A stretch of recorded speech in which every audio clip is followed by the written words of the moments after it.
Deputy CM బట్టి విక్రమార్క నియోజకవర్గంలో రైతులపై కేసులు పెట్టారు.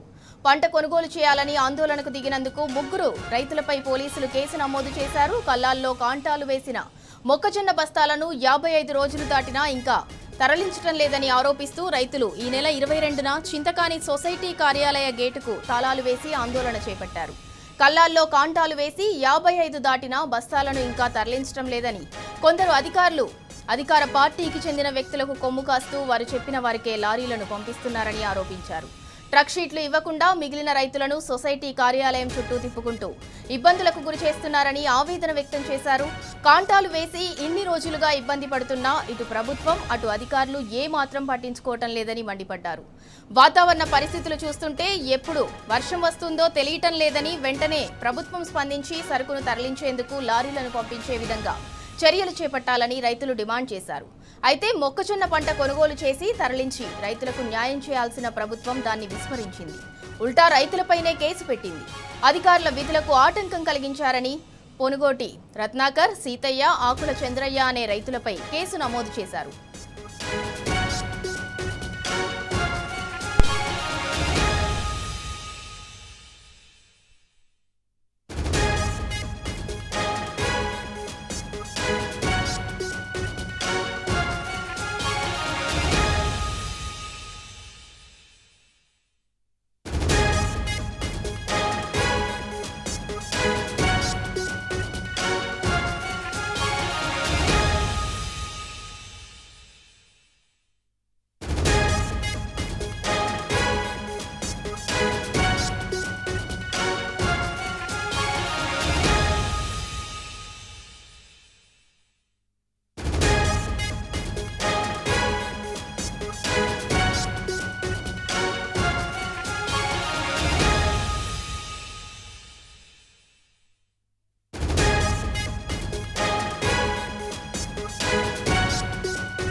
వడ్ల కొనుగోలులో ప్రభుత్వానిది మిషన్ మోడ్ కాదు, కమిషన్ మోడ్ అని BRS deputy floor leader Harish Rao విమర్శించారు. 2 రోజుల్లో వడ్ల కొనుగోలు వేగవంతం చేయకపోతే నేనే స్వయంగా వేలాది మంది రైతులతో కలిసి కలెక్టరేట్ ముట్టడిస్తారని హెచ్చరించారు. ఈ మేరకు కాంగ్రెస్ ప్రభుత్వానికి డెడ్ లైన్ విధించారు. సిద్దిపేట అర్బన్ మండలం ఎన్సాన్పల్లి గ్రామంలోని ధాన్యం కొనుగోలు కేంద్రాన్ని సందర్శించిన హరీష్ రావు కల్లాల్లో రోజుల తరబడి పడిగాపులు కాస్తున్న రైతుల కష్టాలను అడిగి తెలుసుకున్నారు. యూరియా సరఫరా, కరెంటు, రైతు బంధు ఇవ్వటంలో ఫెయిల్ అయిన ప్రభుత్వం ఆరుగాలం కష్టపడి పండించిన వడ్లను కొనటంలో కూడా విఫలమైందని విమర్శించారు.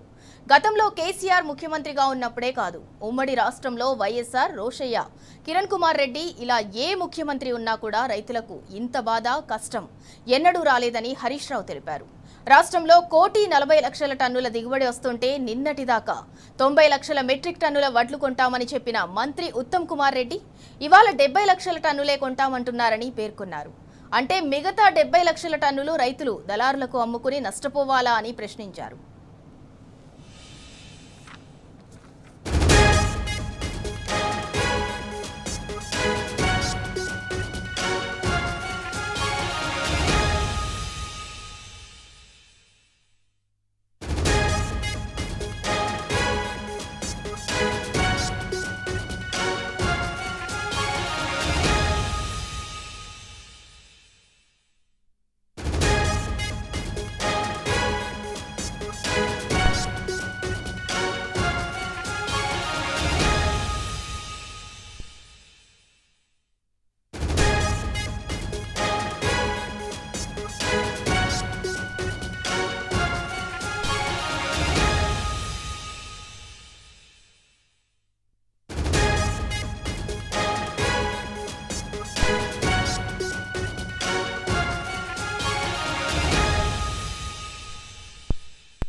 డిప్యూటీ సీఎం బట్టి విక్రమార్క నియోజకవర్గంలో రైతులపై కేసులు పెట్టారు. పంట కొనుగోలు చేయాలని ఆందోళనకు దిగినందుకు 3 రైతులపై పోలీసులు కేసు నమోదు చేశారు.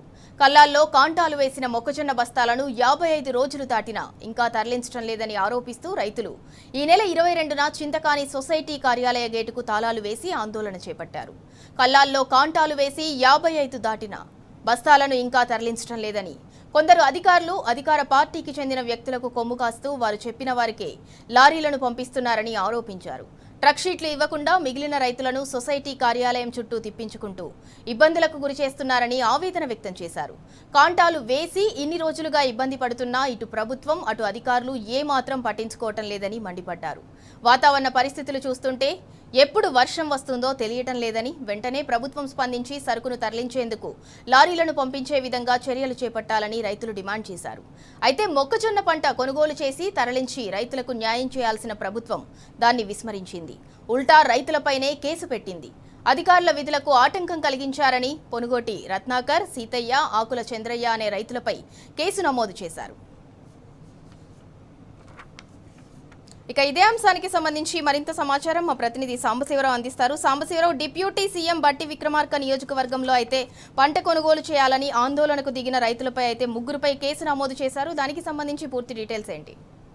ఇందులో ముఖ్యంగా మదిరి నియోజకవర్గంలో ఉన్నటువంటి 3 మండలాలు ముదిగొండ, బోనకల్, చింతకాని మండలాలలో మొక్కజొన్న రైతులు గత 2 నెలలుగా అరిగోసపడుతున్నారు. ఎక్కడా కూడా కొనుగోలు సక్రమంగా జరగలేదు తొలినాళ్లలో. తర్వాత ప్రతిపక్షాల పోరాటంతో పాటు రైతుల ధర్నాలు, రాస్తారోకల నిరసనలతో దిగొచ్చినటువంటి ప్రభుత్వం అక్కడక్కడ కొనుగోలు ప్రక్రియను చేపట్టినప్పటికీ కూడా తరలింపు విషయంలో తీవ్ర జాప్యం జరుగుతుంది. బస్తాలు లేవు, కాంటాలు వేయటం లేదు, లారీలు కూడా కేటాయించలేదు. దీంతో ఆగ్రహం వ్యక్తం చేసినటువంటి అన్నదాతలు ఆవేదన చెంది పలు సందర్భాలలో ధర్నాలు, రాస్తారోకలు చేసి కొన్ని చోట్ల అధికారులను నిర్బంధించినటువంటి సంఘటనలు కూడా నమోదవుతున్నాయి. నిన్నగాక మొన్న 22వ తేదీన చింతకాని సొసైటీ కొనుగోలు కేంద్రం దగ్గర ప్రధానమైనటువంటి గేటుకు తాళం వేసి రైతులంతా నిరసన తెలిపి తమ బస్తాలను కాంటాలు వేసి వదిలిపెట్టారు. లారీలు కేటాయించి తరలించాలనేటువంటి డిమాండ్తో కొద్దిసేపు ఆందోళన కార్యక్రమం నిర్వహించారు. అధికారులు స్పందించి లారీలు ఏర్పాటు చేస్తాం, తొందరలోనే మొత్తం కాంటాలు వేసేటువంటి బస్తాలను కూడా తరలించేటువంటి ప్రక్రియ చేపడతామని హామీ ఇవ్వడంతో రైతులు ఆందోళన విరమించారు. కానీ విచిత్రంగా రైతుల మీద కేసులు నమోదు చేశారు. 3 రైతులు ఎవరైతే రత్నాకర్ కావచ్చు, సీతయ్య కావచ్చు, చంద్రయ్య వీళ్ళ 3 మీద కేసులు నమోదు చేశారు. ఏ కేసులు పెట్టారో, ఏ కారణం చేత కేసులు పెట్టారనేటువంటి అంశం కూడా బయటికి రాకుండా పోలీసులు గోప్యత పాటిస్తున్నారు. ఎవరైతే కేసుల్లో ఉన్నటువంటి 3కి కూడా కనీసం ఎఫ్ఐఆర్ కాపీ కూడా ఇచ్చేందుకు పోలీసులు నిరాకరించినట్టుగా బాధితులు చెప్తా ఉన్నారు. మేము కేవలం రైతుల కోసం మాత్రమే ధర్నా చేశాము. ఆ ధర్నాలో పాల్గొన్నటువంటి రైతులలో కొంతమంది కాంగ్రెస్ సింపథైజర్లు అయినటువంటి రైతులు కూడా ఉన్నారు. అందరం కలిసే నిరసన కార్యక్రమం తెలియజేశాం. తాము తప్పేం చేయలేదని, కేవలం మొక్కజొన్న కొనుగోలు చేయాలని మాత్రమే అడిగామని ఒక వీడియో బయట కూడా ఆ రైతులు రిలీజ్ చేశారు. సో ప్రజెంట్ ప్రభుత్వాన్ని మేమేమీ అడగలేదు, శాంతియుతంగా అక్కడ ఉన్నటువంటి అధికారులను నిలదీసేటువంటి ప్రయత్నం చేశాము. దీని మీద కక్ష కట్టినటువంటి డిప్యూటీ సీఎం బట్టి విక్రమార్క ఆదేశాలతోనే తమ మీద కేసులు నమోదైనని అని చెప్పి కూడా రైతులు చెప్తా ఉన్నారు. రైతులతో పాటు మధిర బీఆర్ఎస్ పార్టీ నియోజకవర్గ ఇన్ఛార్జ్, జిల్లా పరిషత్ మాజీ చైర్మన్ లింగాల కమలరాజు కూడా ఆగ్రహం వ్యక్తం చేశారు. రైతుల మీద కేసులు నమోదు చేసినటువంటి ప్రభుత్వం పట్ల తీవ్ర ఆగ్రహం వ్యక్తం చేశారు. తక్షణమే ఈ కేసులను విత్డ్రా చేసుకోవాలని ప్రభుత్వం డిమాండ్ చేశారు. కేవలం నిరసన తెలిపినటువంటి రైతుల మీద ఇన్ని కేసులు పెడితే రైతులను గత 2 నెలలుగా 3 నెలలుగా వేధిస్తున్నటువంటి రైతులకు ఇచ్చినటువంటి హామీలను మర్చిపోయినటువంటి ప్రభుత్వం మీద ఎన్ని కేసులు పెట్టాలి, అట్లాగే డిప్యూటీ సీఎం బట్టి విక్రమార్క మీద ఎన్ని కేసులు పెట్టాలంటూ ఆయన మండిపడ్డారు, ఆగ్రహం వ్యక్తం చేశారు. తక్షణమే రైతుల మీద పెట్టినటువంటి కేసులను విత్డ్రా చేసుకొని మొత్తం ఖమ్మం జిల్లా వ్యాప్తంగా ఉన్నటువంటి కొనుగోలు కేంద్రాలలో మొక్కల కొనుగోలు అట్లాగే ధాన్యం కొనుగోలును స్పీడప్ చేయాలని కూడా లింగాల కమలరాజు డిమాండ్ చేశారు. మొత్తంగా ఈ కేసులలో రైతులు ఇబ్బందులు పడుతున్నారు. రైతుల మీద కేసులు పెట్టడం పట్ల తీవ్ర ఆగ్రహం వ్యక్తమవుతోంది. రైతాంగంలోనే చాలా తీవ్రమైనటువంటి వ్యతిరేకత కనిపిస్తుంది.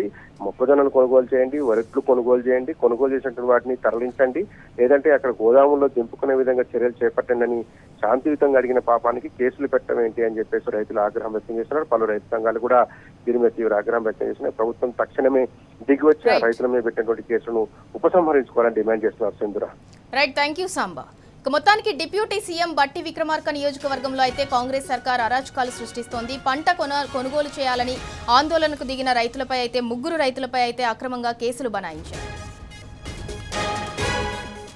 ఇక టాప్ 1 న్యూస్ లో సిద్దిపేట జిల్లాకు సంబంధించి న్యూస్ చూద్దాం. వడ్ల కొనుగోలులో ప్రభుత్వానిది మిషన్ మోడ్ కాదు, కమిషన్ మోడ్ అని BRS deputy floor leader Harish Rao విమర్శించారు.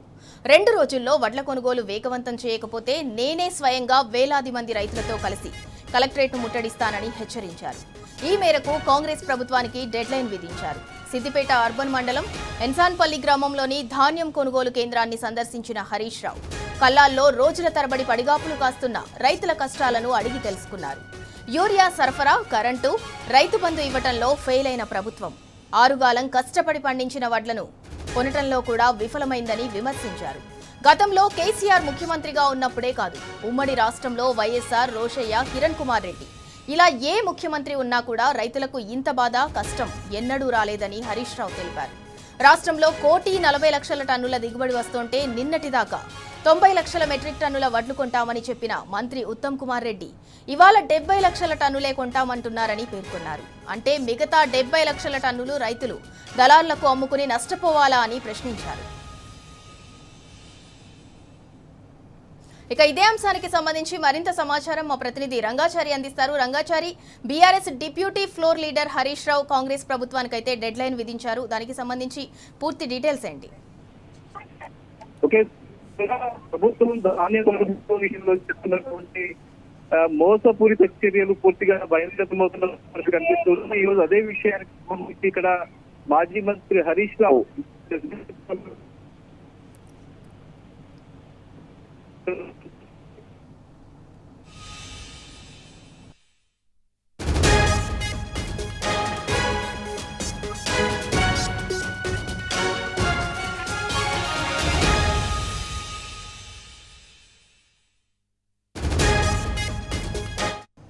ఇక టాప్ 2 న్యూస్ కి సంబంధించిన డీటెయిల్స్ చూద్దాం. బాణుడి ప్రతాపంతో తెలంగాణ భగ్గుమంటోంది. మునుపెన్నడూ లేని విధంగా వడగాలులు వీస్తుండటంతో జనం విలవిల్లాడుతున్నారు. వరుసగా 2వ రోజు వడదెబ్బతో 30కి పైగానే మరణాలు చోటు చేసుకున్న ప్రభుత్వానికి కనీసం చీమ కుట్టినట్టయినా లేదు. మృతుల్లో వృద్ధులు, కూలీలే ఎక్కువగా ఉండటం బాధాకరణం. పలు జిల్లాల్లో 46 డిగ్రీలకు పైనే ఉష్ణోగ్రతలు నమోదయ్యాయి. ఆసిఫాబాద్ జిల్లాలో కొంచెవెల్లి, కాగజ్ నగర్లో 46.4, జగిత్యాల జిల్లా ధర్మపురి, భద్రాద్రి కొత్తగూడెం జిల్లా మనుగూరులో 46.3, ఖమ్మం రూరల్ అదే జిల్లా వైరా, మంచిర్యాల జిల్లా తాండూరులో 46.1 డిగ్రీల చొప్పున ఉష్ణోగ్రతలు రికార్డయ్యాయి. గ్రేటర్ హైదరాబాద్లోని పలు ప్రాంతాల్లో 42 డిగ్రీలకు పైగా ఉష్ణోగ్రతలు నమోదయ్యాయి. వడదెబ్బతో ఉమ్మడి వరంగల్ జిల్లాలో అత్యధికంగా 19 మంది మృత్యువాత పడ్డారు. ఇక ఉమ్మడి నల్గొండ, కరీంనగర్, ఖమ్మంలో 6 చొప్పున, ఆదిలాబాద్లో 2, నిజామాబాద్లో 1 మరణించారు. ఎండవేడితో మూగజీవాలు సైతం ఉక్కిరిబిక్కిరవుతున్నాయి. మహబూబాబాద్లోని నీటిపారుదల శాఖ కార్యాలయంలో చింత చెట్టుపై ఉండే వందలాది గబ్బిలాలు ఒక్కసారిగా మృత్యువాత పడ్డాయి. మున్సిపల్ సిబ్బంది అక్కడకు చేరుకుని వాటిని దూరంగా తరలించి జేసీబీ సాయంతో గోతిని తీసి అందులో పూడ్చి ఖననం చేశారు. హన్మకొండ బాలసముద్రంలోని సబ్స్టేషన్లో ట్రాన్స్ఫార్మర్లను వేడెక్కకుండా వాటిపై విద్యుత్ సిబ్బంది గోనె సంచి పట్టాలు కప్పి నీళ్లు చల్లారు. వచ్చే 3 రోజుల పాటు 5-6 జిల్లాలను మినహాయిస్తే అన్ని చోట్ల 40 నుంచి 42 డిగ్రీల మధ్య గరిష్ట ఉష్ణోగ్రతలు నమోదవుతాయని, ఉత్తర, తూర్పు జిల్లాల్లో వడగాలులు వీచే అవకాశం ఉందని హైదరాబాద్ వాతావరణ కేంద్రం హెచ్చరించింది.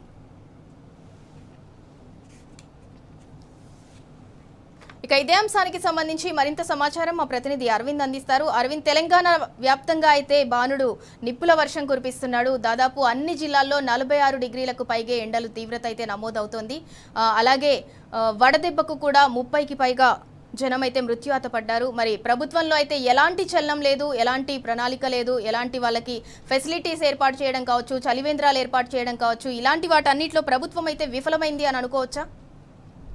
రైట్ సింధురా, ఏదైతే చూసుకుంటే తెలంగాణలో ఇప్పటికే గరిష్ట స్థాయిలో ఉష్ణోగ్రతలు కూడా నమోదవుతున్నాయి. దాదాపుగా 46 డిగ్రీ సెల్సియస్ ఉష్ణోగ్రతలు కూడా నమోదవుతున్నాయంటూ కూడా వాతావరణ అధికారులు హెచ్చరికలు కూడా జారీ చేశారు. అటు ఉత్తర తెలంగాణ, ఈశాన్య తెలంగాణ, తూర్పు తెలంగాణ ఈ ప్రాంతాల్లో మాత్రం ఇప్పటికే పలు జిల్లాలకు కూడా పూర్తిగా రెడ్ అలర్ట్ కూడా వాతావరణ అధికారులు జారీ చేసినట్టు కూడా స్పష్టంగా అర్థమవుతుంది. ఏదైతే ప్రభుత్వం కూడా ఎక్కడ కూడా చలివేంద్రాలు కనిపించట్లేదు, అటు ప్రభుత్వం తరఫున ప్రజలకు అవగాహన కల్పించడంలో పూర్తిగా విఫలమైంది. అటు రాష్ట్ర ప్రభుత్వం కూడా ఎండ తీవ్రత బారిన పడిన వారికి కూడా ఇప్పటికే ఎలాంటి చర్యలు తీసుకోవట్లేదు. ప్రభుత్వ హాస్పిటల్లో తూతూ మంత్రంగా కూడా వ్యవస్థ నడుస్తున్నట్టు కూడా ఇప్పటికే ప్రజలు ఆగ్రహం వ్యక్తం చేస్తున్నారు. ఏదైతే తెలంగాణ రాష్ట్రంలో కూడా ఇప్పటికే గరిష్ట స్థాయిలో కూడా ఉష్ణోగ్రతలు నమోదవుతున్నా కూడా అటు ఎలాంటి చర్యలు లేకుండా కూడా పోతున్నాయని కూడా ప్రధానంగా తెలుస్తుంది. ఏదంటే రోహిణి కార్తీ కూడా ప్రారంభం కావడంతో అంటే ఇప్పటి నుండి 5 రోజుల పాటు కూడా తీవ్ర ఎండ పెరిగే అవకాశాలు ఉన్నాయి. ఇప్పటికే దాదాపుగా ఏదైతే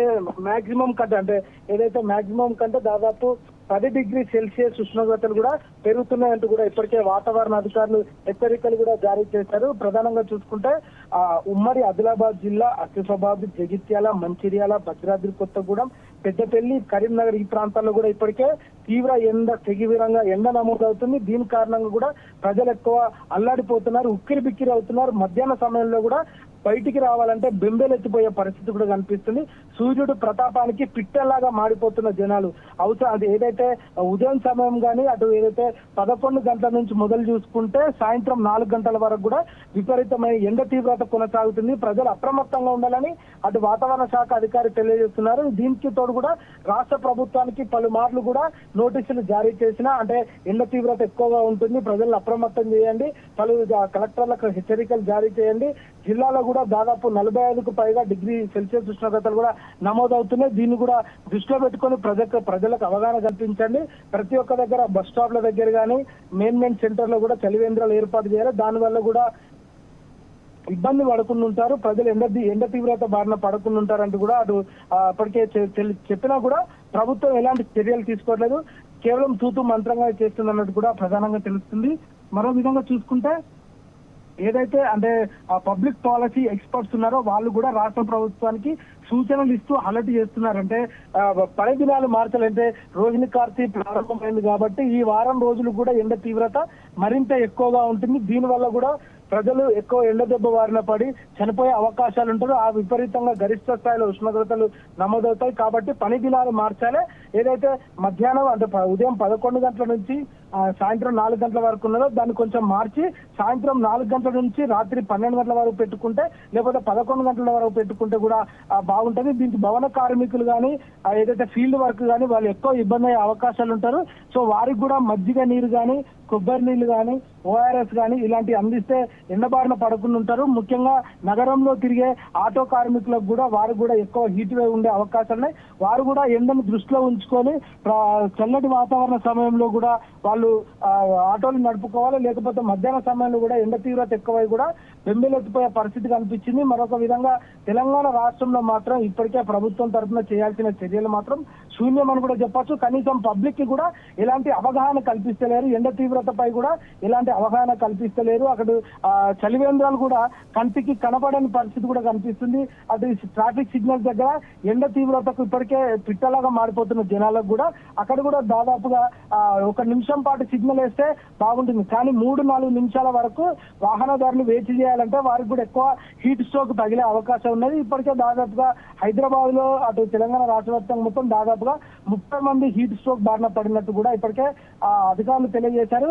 అంటే 30కు పైగా కూడా ఉండే అవకాశాలు ఉన్నాయి. అంటే ఏదైతే రానున్న 5 రోజుల పాటు కూడా ఆ హీట్ స్ట్రోక్ బారిన పడే అవకాశాలు కూడా ఉన్నాయి. అందుకనే ప్రజలందరూ అప్రమత్తంగా ఉండాలంటూ కూడా వైద్య శాఖ తెలిపింది. ఎక్కువ ప్రభుత్వ హాస్పిటల్లో కూడా వారికి ట్రీట్మెంట్ చేయాలంటూ కూడా ఇప్పటికే తెలియజేశారు. మరో విధంగా చూసుకుంటే అటు చిన్నపిల్లలు కానీ గర్భిణీ స్త్రీలు కానీ అటు వృద్ధులు కానీ ఈ ఎండ తీవ్రతతో అప్రమత్తంగా ఉండాలి. ఎందుకనంటే ఇంట్లో ఉన్నా కానీ విపరీతంగా ఎండగొట్టే అవకాశాలు ఉన్నాయి. కూలర్ కానీ ఫ్యాన్ కానీ అట్లాంటి చల్లటి వాతావరణం కింద ఉండాలి. అట్లయితేనే ఎండ బారిన పడకుండా ఉంటారు, డిహైడ్రేషన్ కాకుండా ఉంటారు. దీనివల్ల ఈ ఎండ తీవ్రత వల్ల కూడా ఎక్కువ డిహైడ్రేషన్ అయ్యే అవకాశాలు ఉన్నాయి. డిహైడ్రేషన్ తో పాటు వడదెబ్బ తాకే అవకాశాలు కూడా ఎక్కువ ఉన్నాయి. ప్రజలు దీన్ని దృష్టిలో ఉంచుకొని మధ్యాహ్న సమయంలో బయటకు రావద్దంటూ కూడా ఇప్పటికే తెలియజేశారు. ఏదేమైనప్పుడు కూడా తెలంగాణ రాష్ట్రంలో ఇప్పటికే గరిష్ట స్థాయిలో ఉష్ణోగ్రతలు నమోదవుతున్నాయి. దాన్ని దృష్టిలో పెట్టుకొని ప్రజలందరూ అప్రమత్తంగా ఉన్నారు. దాదాపు 45 నుంచి కూడా 46-47 డిగ్రీ సెల్సియస్ ఉష్ణోగ్రతలు కూడా నమోదవుతున్నాయి. ఈ ప్రధానంగా సింగరేణి కోల్ మైన్ ఏరియాలో మాత్రం అటు కరీంనగర్ కానీ మంచిర్యాల, పెద్దపల్లి, గోదావరికని, భూపాలపల్లి, భద్రాద్రి కొత్తగూడెం, పాల్వంచ ఈ ప్రాంతాల్లో సింగరేణి కోల్ మైన్ ఏరియా ఉంటుంది కాబట్టి వాళ్ళకు కూడా ఎక్కువ హీట్ వేవ్ కొనసాగే అవకాశాలు ఉన్నాయి. వారు కూడా అప్రమత్తంగా ఉండాలంటూ కూడా ఇప్పటికే ఆ వాతావరణ అధికారులు తెలియజేశారు. ఇప్పటికే తూర్పు నుంచి ఈశాన్య ఇటు ఉత్తర దిక్కులు ఈ ప్రాంతాల్లో మాత్రం ఇప్పటికే రెడ్ అలర్ట్ కూడా జారీ చేసినట్టు వాతావరణ అధికారులు స్పష్టంగా తెలియజేశారు. ఏదైతే హీట్ వేవ్ కారణంగా తేమ శాతం ఎక్కువ ఉంటది కాబట్టి దానివల్ల కూడా ఎక్కువ కొన్ని ప్రాంతాల్లో సాయంత్రం సమయంలో కూడా వర్షం పడే అవకాశాలు ఉన్నాయంటూ కూడా ఇప్పటికే వాతావరణ అధికారులు తెలియజేశారు సింధురా. అరవింద్, అంటే ప్రజలకు వడదెబ్బ తగలకుండా ప్రభుత్వం నుంచి ఎలాంటి ఫెసిలిటీస్ ప్రొవైడ్ చేయాలి? చలివేంద్రాలు కావచ్చు, ఇంకా కొన్ని ఫెసిలిటీస్ కావచ్చు, వాటన్నిటిలో ప్రభుత్వం అయితే పూర్తిగా విఫలమైంది. మరోపక్క చూసుకున్నట్లయితే గడిచిన 2 రోజులలో 30కి పైగా వడదెబ్బ తగిలి మృత్యువాత పడ్డారు జనాలు. అయినా కూడా ఇప్పటికీ కూడా ప్రభుత్వం అంటి ముట్టనట్టుగా ఉంది. మరి దాన్ని ఎలా చూడాలి? ఒకవైపు అంటే ప్రభుత్వం ఫెసిలిటీస్ ప్రొవైడ్ చేసినా చేయకపోయినా మనము స్వతహాగా మనం ఇనిషియేట్ తీసుకొని డీహైడ్రేట్ అవ్వకుండా మీరు అన్నట్టు ఇందాక వాటర్ కావచ్చు, మజ్జిగ కావచ్చు, ఓఆర్ఎస్ కావచ్చు, ఇవన్నీ క్యారీ చేస్తూ ఉంటాము. మరి మూగజీవుల పరిస్థితి ఏంటి? అవి కూడా ఉక్కిరిబిక్కిరి అవుతున్నాయి. మహబూబాబాద్లోని నీటిపారుదల శాఖ కార్యాలయంలో అయితే చింత చెట్టుపై వందలాది గబ్బిలాలు కూడా ఒక్కసారిగా మృత్యువాత పడ్డాయి. మరి ప్రభుత్వం ఇంకా కూడా మిన్నకుండి చూడడాన్ని ఎలా అర్థం చేసుకోవాలి? సింధురా, ఏదైతే చూసుకుంటే ఇప్పటికే అటు ఈ ఎండ తీవ్రతకు కూడా ప్రభుత్వం తరఫున చేయాల్సిన చర్యలు ప్రధానంగా ఫస్ట్ ఎక్కడైతే హెవీ ట్రాఫిక్ ఉంటుందో, హెవీ పబ్లిక్ ఉంటుందో, ఎక్కువ బస్ స్టాండ్ల దగ్గర కానీ, ట్రాఫిక్ సిగ్నల్స్ దగ్గర కానీ, ఈ ప్రాంతాల్లో కూడా జనసాంద్రత ఎక్కువ ఉన్న దగ్గర కూడా చలివేంద్రాలు పెట్టాలి. చలివేంద్రాలు పెట్టడమే కాకుండా దాన్ని పర్యవేక్షించాలి. మరియు ఎక్కడైతే ట్రాఫిక్ సిగ్నల్స్ ఉంటాయో దానిపైన కూడా గ్రీన్ మ్యాట్ టైపు ఎండ తీవ్రత ఎక్కువ పడకుండా ఉండడానికి కొంచెం గ్రీన్ మ్యాట్ టైప్ వేస్తారు. అంటే గతంలో బీఆర్ఎస్ ప్రభుత్వంలో ఉన్నప్పుడు కూడా ఎండ తీవ్రత ముందే వస్తుందని వాతావరణ శాఖ అధికారులు హెచ్చరికలు జారీ చేసినప్పటికీ వాళ్ళు తొందర అధికారులను అప్రమత్తం చేసి జిల్లా స్థాయిలో కూడా సర్వే చేసి జిల్లా స్థాయిలో కూడా పర్యవేక్షించి ప్రతి ఒక్కరికి కూడా ఇన్స్ట్రక్షన్స్ ఇచ్చి ఎండ తీవ్రత ఈ విధంగా నమోదవుతుంది, ప్రజలందరూ అప్రమత్తంగా ఉండాలంటూ కూడా ఆ టైమింగ్ చేంజ్ చేసేవారు. మరొక విధంగా చలివేంద్రం ఏర్పాటు చేసేవారు. కొన్ని ప్రైవేట్ ఆర్గనైజేషన్ సంస్థలతో మాట్లాడి వాళ్ళకు కూడా చల్లటి మజ్జిగ కానీ లేకపోతే గ్లూకోజ్ కానీ ఓఆర్ఎస్ ప్యాకెట్లు కానీ శాషెట్స్ కానీ అట్లా పంపిణీ చేసేది. ఆ విధంగా చేసినప్పుడు కూడా ప్రజలందరూ ఎక్కువ శాతము ఎండబారిన పడకుండా ఉండేవారు. ఒకవేళ మధ్యాహ్న టైంలో కూడా ఏదైనా భవన కార్మికుల పనులు కానీ, నిర్మాణ కార్మికులు కానీ, ఫీల్డ్ వర్క్ చేసే వారికి కూడా ఎక్కడైనా చెట్టు కింద ఆగి సేద తీరినప్పుడు అలాంటి మజ్జిగ కానీ, నీళ్లు కానీ, ఓఆర్ఎస్ ప్యాకెట్ కానీ, గ్లూకోజ్ ఇట్లా తాగినప్పుడు కూడా వాళ్ళు ఆరోగ్యంగా ఉండి స్టేబుల్గా ఉండే అవకాశాలు ఉంటాయి, ఎక్కువ ఎండబారిన పడకుండా ఉండే అవకాశాలు ఉంటాయి. కానీ ఇప్పుడు అదేమి లేకుండా జస్ట్ మాత్రంగా తూతు మంత్రంగా కూడా వివరిస్తున్నారు. ప్రభుత్వ హాస్పిటల్లో ప్రధానంగా ప్రభుత్వ హాస్పిటల్లోకి ఎండ తీవ్రత తగిన వారికి తగిన జాగ్రత్తలు తెలియజేయాలి. వాళ్ళ తరపు నుండి కూడా ఏ విధమైన ట్రీట్మెంట్ ఇస్తున్నారో ప్రజలందరికీ అవగాహన కల్పించాలి. ఎక్కువ ఏ సమయంలో బయటకు రావాలి, ఏ సమయంలో బయటకు రావద్దు అనేది కూడా వాళ్ళకి అవగాహన కల్పించాలి. కానీ అవగాహన కూడా పూర్తిగా విఫలమైనట్టు కూడా ప్రధానంగా తెలుస్తుంది. అటు ఏదైతే జంతువులు ఉంటాయో ఆ జంతువులు కానీ, పక్షులు కానీ ఎండ తీవ్రత ఎక్కువగా ఉంటాయి కాబట్టి ఎక్కడెక్కడైతే ఆ జంతువులు ఉన్న ప్లేసులు ఉంటాయో అక్కడికి వెళ్ళి ప్రధానంగా అంటే కొన్ని వాటర్ పెట్టడం కానీ, వీటికి కొంచెం వాటర్ చల్లడం కానీ, లేకపోతే వీటికి కొంచెం నీడలో తీసుకొచ్చడం కానీ అట్లాంటివి చేయాలి. కానీ మరో విధంగా చూసుకుంటే అటు పిట్టలు కానీ, పావురాలు కానీ, రామచిలుకలు కానీ ఇవన్నిటి కూడా ఎండ తీవ్రత కూడా పిట్టలాగా రాలిపోతున్నాయి. ఇంకా రోహిణి కార్తీ కాబట్టి మరింత పెరిగే అవకాశాలు ఉన్నాయి. సో అందుకనే అటు ప్రజలు కానీ, అటు అధికారులు కానీ అందరూ అప్రమత్తమై ప్రజల్ని ఎప్పటికప్పుడు అవగాహన కల్పించి ఎండబారిన పడకుండా ఉండాలంటూ కూడా ఇప్పటికే ప్రజలందరూ కూడా కోరుకుంటున్నారు. అటు వాతావరణ శాఖ ఎప్పటికప్పుడే అలర్ట్ చేస్తుంది. అంటే రానున్న 3 రోజుల పాటు కూడా ఎండ తీవ్రత పెరగనుంది, రానున్న 5 రోజుల పాటు కూడా ఎండ తీవ్రత పెరుగునని ప్రతిసారి అలర్ట్ చేసినా కూడా ప్రభుత్వం కూడా తూతు మంత్రంగానే వివరిస్తుందంటూ కూడా ప్రధానంగా అంటే ప్రైవేట్ పాలసీ ఎక్స్పర్ట్స్ చెప్పేంత వరకు కూడా ప్రభుత్వం చర్యలు తీసుకోకపోవడం కూడా ఇది దుర్మార్గమైన చర్య అంటూ కూడా ఇప్పటికే పలువురు ఏదైతే ఎక్స్పర్ట్స్ కూడా ఇప్పటికే తెలియజేస్తున్నారు. ఏదేమైనప్పుడు కూడా అటు ప్రభుత్వం తరఫున పూర్తిగా ఎండాకాలం ఏర్పాట్లలో ఫెయిల్ అయిందన్నట్టు కూడా ప్రధానంగా అర్థమవుతుంది Sindhura. Right, thank you Aravind. ఇక మొత్తానికి తెలంగాణ రాష్ట్రంపై అయితే బాణుడు నిప్పుల వర్షం కురిపిస్తున్నాడు. దాదాపు అన్ని జిల్లాల్లో 46 డిగ్రీలకు పైగే ఎండల తీవ్రత అయితే నమోదవుతోంది. మునుపెన్నడూ లేని విధంగా వడగాలులతో జనం అయితే విలవిల్లాడుతున్నారు. వరుసగా 2వ రోజు కూడా వడదెబ్బతో 30కి పైగానే మరణాలు నమోదయ్యాయి. శని, ఆదివారాల్లో వడదెబ్బకైతే 40 మందికి పైగా ప్రాణాలు కోల్పోయారు. మృతుల్లో ఎక్కువగా వృద్ధులు, కూలీలే ఎక్కువగా ఉండటం అత్యంత బాధాకరం. మరోవైపు చూసుకున్నట్లయితే ఎండవేడితో మూగజీవాలు కూడా ఉక్కిరిబిక్కిరవుతున్నాయి. అయినా కూడా రాష్ట్ర ప్రభుత్వం నుండి ఎలాంటి చర్యలు కానీ, ఎలాంటి పట్టింపు చర్యలు కానీ లేకపోవటం బాధాకరం. ఇక టాప్ 4 న్యూస్ కి సంబంధించిన డీటెయిల్స్ చూద్దాం. ప్రభుత్వ ఆసుపత్రుల్లో పనిచేస్తున్న శానిటేషన్, పేషెంట్ కేర్, సెక్యూరిటీ సిబ్బంది డిఎంఈ కార్యాలయం ముట్టడించారు. రాష్ట్ర వ్యాప్తంగా ఆసుపత్రుల్లో కాంట్రాక్ట్ అవుట్సోర్సింగ్ విధానంలో పనిచేస్తున్న వేలాది మంది కార్మికులకు కనీస వేతనాలు అమలు కావటం లేదని మండిపడ్డారు. కార్మికులకు ఈపీఎఫ్, ఈఎస్ఐ సౌకర్యాలు సక్రమంగా అందటం లేదని ఆవేదన వ్యక్తం చేశారు. పని భద్రత లేక కార్మికుల తీవ్ర ఇబ్బందులు ఎదుర్కొంటున్నారని సంఘాలు ఆరోపించాయి. కనీస వేతనం 26,000 అమలు చేయాలని, పీఎఫ్, ఈఎస్ఐ తప్పనిసరిగా అమలు చేయాలని, ప్రమాద బీమా 10 లక్షలు కల్పించాలని డిమాండ్ చేశారు.